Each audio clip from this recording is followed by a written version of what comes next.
So much energy for like Brian them to introduce another speaker to come up. Give him one more applause for me. I appreciate it. Oh wow. So I'm excited. This is actually, since the book has came out, this is the first time I have an opportunity just to tell my story, talk about the journey that got me here.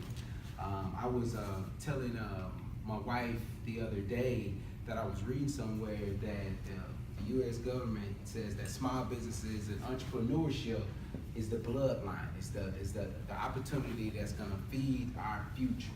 And so what I took in when I thought about that, I was like, okay, so when I speak to everyone, I'm gonna get a feel of who's in the room. So that's what I'm about to do.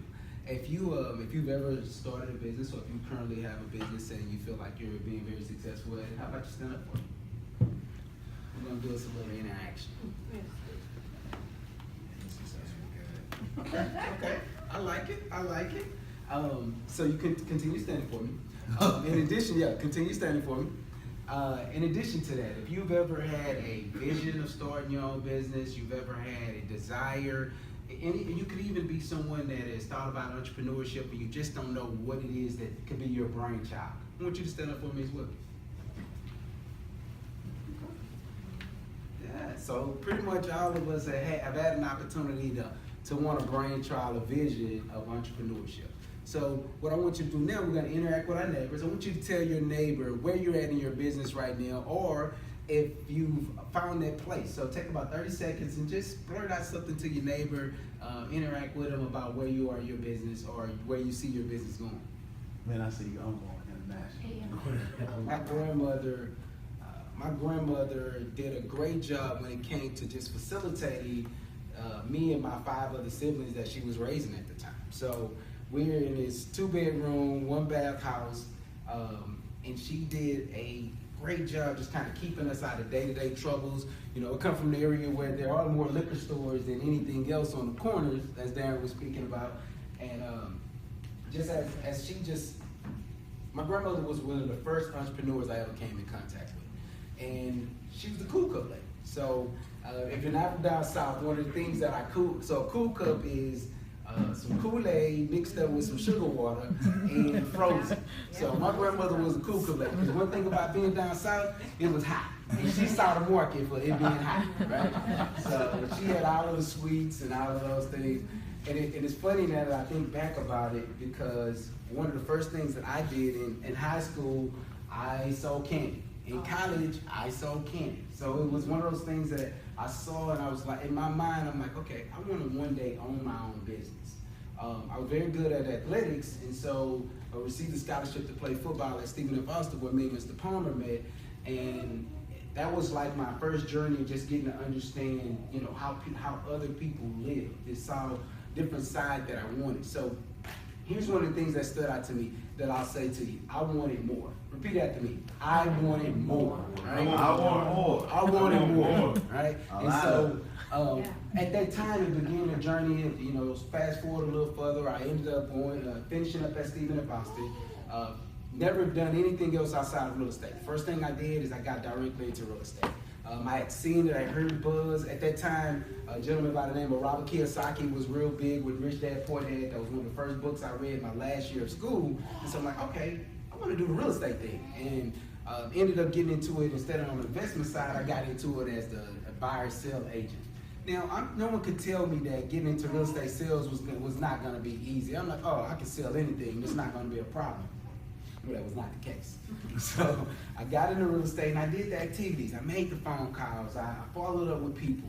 But not a lot of people were looking to close transactions with a young kid coming straight out of college trying to tell them to purchase a home when he didn't even own a home.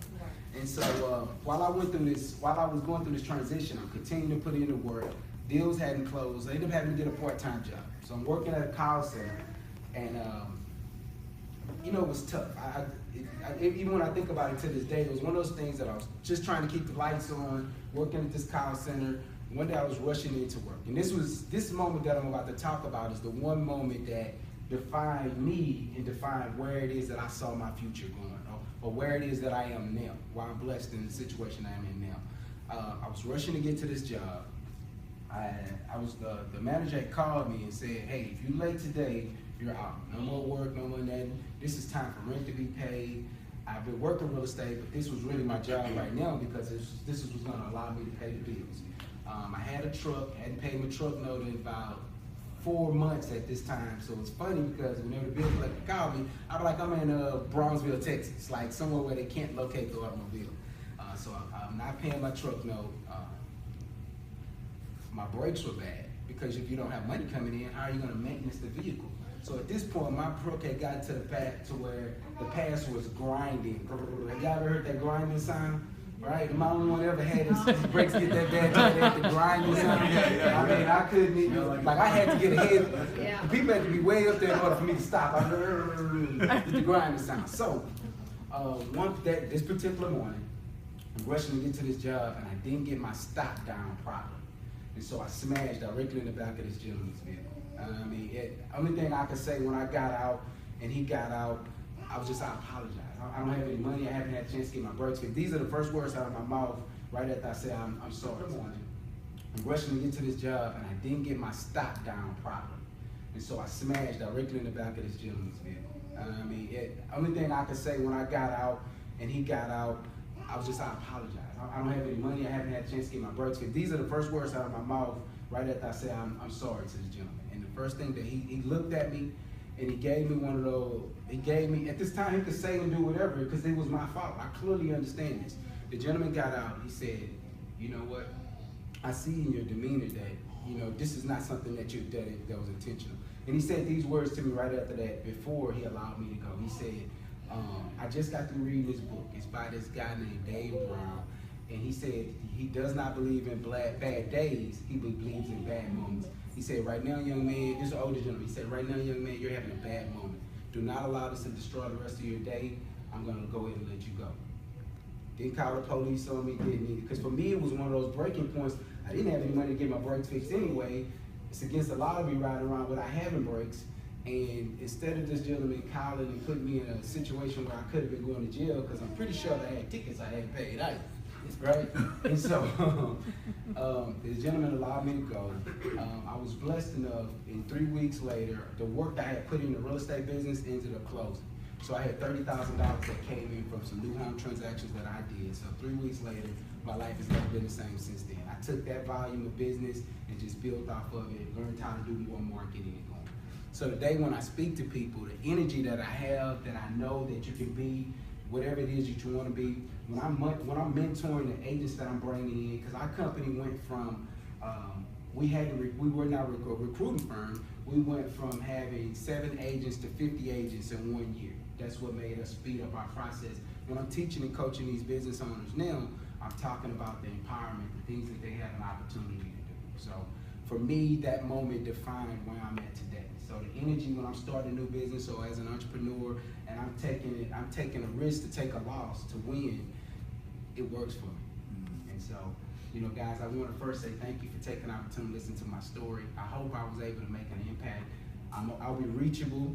We can take pictures, we could Snapchat, whatever you choose to after this. So, it's been a pleasure. What, on your real estate business, yes, going sir. from 7 to 58, Yeah. what grew so, how did it grow so fast in 1 year?